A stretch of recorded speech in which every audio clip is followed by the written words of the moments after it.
Take a look around your workplace right now. Or just picture the people you collaborate with every single day. I want you to take a second and mentally diagnose your own workplace dynamic. Are you actually working in a highly cohesive team? Or are you just a group of people who happen to be sitting at the same table? It sounds like a trick question, I know, but the difference between those two realities literally dictates whether your organization thrives or just barely survives. Welcome to this explainer, Groups and Work Teams, from baseline to high-performance synergy. Okay, let's dive right into this. Today, we're cracking the code on organizational behavior. We're going to break down the exact science of how individuals come together, how they clash, how they bond, and ultimately, how they transform into high-performing powerhouses. Here's our quick roadmap for today's explainer. We'll kick things off with the anatomy of a group, explore the magic of synergy, and then walk through the 5 stages of growth. After that, we'll talk about finding your team role, look at the types of work teams out there, and finally tackle how to overcome common team dysfunctions. Section 1. Anatomy of a group. Establishing the baseline. So what is a group? Well, in its purest form, a group consists of 2 or more individuals coming together to achieve particular objectives. But the absolutely crucial point here revolves around 2 words right in the middle: interacting and interdependent. If people aren't interacting and they don't actually depend on each other to reach that objective, they aren't a group, right? They're really just a crowd. Interdependence is the absolute bare minimum requirement just to get off the ground. Now, within that baseline, we see this really fascinating split between the structural and the social. On one side, we've got formal groups. These are the hard lines drawn by the company. Think of your command groups or specialized task forces. They're organizationally designated with highly defined goals and responsibilities. But on the flip side, we have informal groups. These are natural, human alliances that, well, you won't find them on any organizational chart. They form totally organically for social interaction, like your work friends or peer support circles. The thing is, both exist simultaneously in almost every workplace, and both are absolutely vital to how work actually gets done. Section 2. The magic of synergy. Groups versus teams. If we look at the core dimensions of teamwork, a really clear diagnostic tool starts to emerge. Let's break it down. A work group primarily exists just to share information and make decisions, so each member can do their own individual job better. The accountability is purely individual, and the synergy, it's totally neutral. But look at a work team. The primary goal gets a massive upgrade to collective performance. The accountability becomes both individual and mutual, meaning you win or lose together. And instead of just a random assortment of skills, a true team intentionally pieces together complementary skills to tackle a single, unified goal. Now, what's genuinely amazing here is the actual math behind that evolution. In a basic work group, you just get additive output, right? 1 + 1 = 2. Pretty standard. But a work team harnesses those complementary skills and shared accountability to generate positive synergy.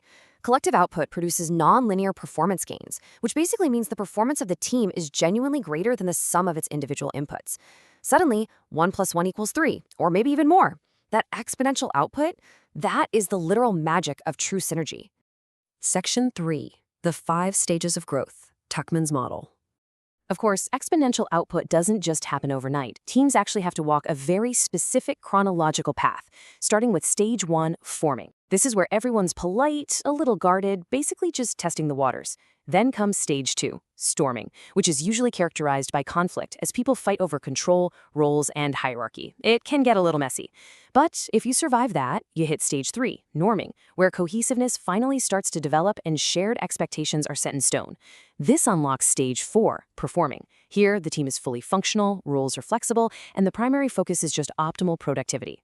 And finally, for temporary project teams, there's stage 5, adjourning, which is all about wrapping up activities and finding closure. What's absolutely critical to understand here is that the role of leadership has to constantly shift to push a team through the friction of those early stages. In step 1, forming, a leader has to provide strong directive guidance because the team just lacks structure. By step 2, storming, a leader has to totally pivot to conflict resolution and coaching to stop the team from, tearing itself apart over power struggles.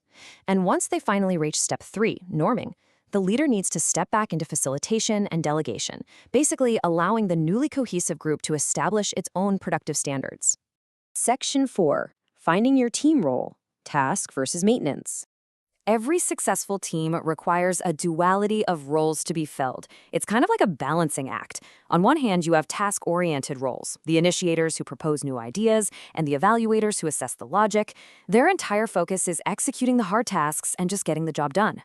But on the other hand, you have maintenance roles, the encouragers offering solidarity and the harmonizers mediating interpersonal tensions. Their focus is solely on supporting the group relationships.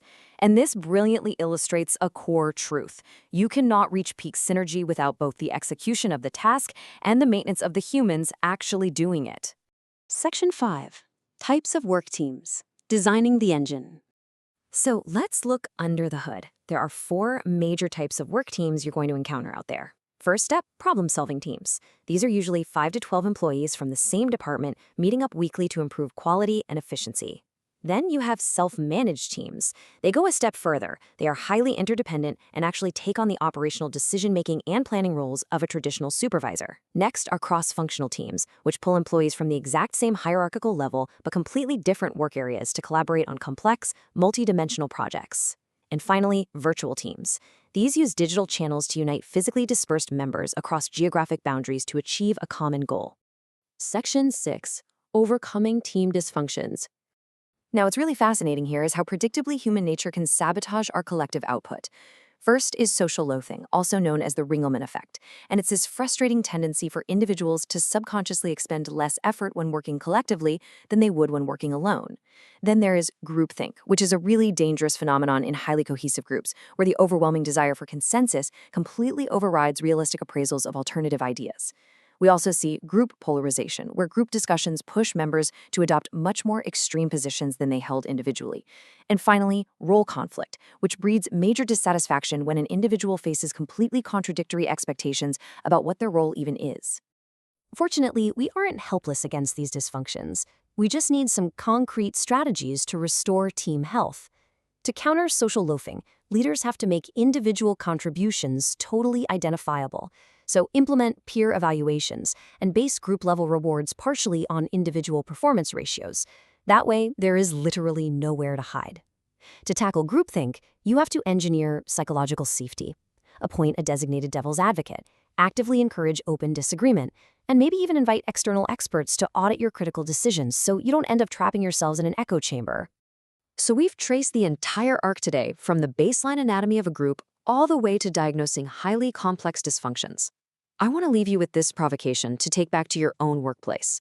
Based on Tuckman's stages that we just reviewed, what stage is your current team really in right now? And when you look closely at your daily interactions with them, are you genuinely building positive mathematical synergy? Or are you just comfortably avoiding conflict? Think about it. The answer might completely change the way you work tomorrow. Thank you so much for joining me on this explainer. Keep analyzing, keep optimizing, and I'll see you next time.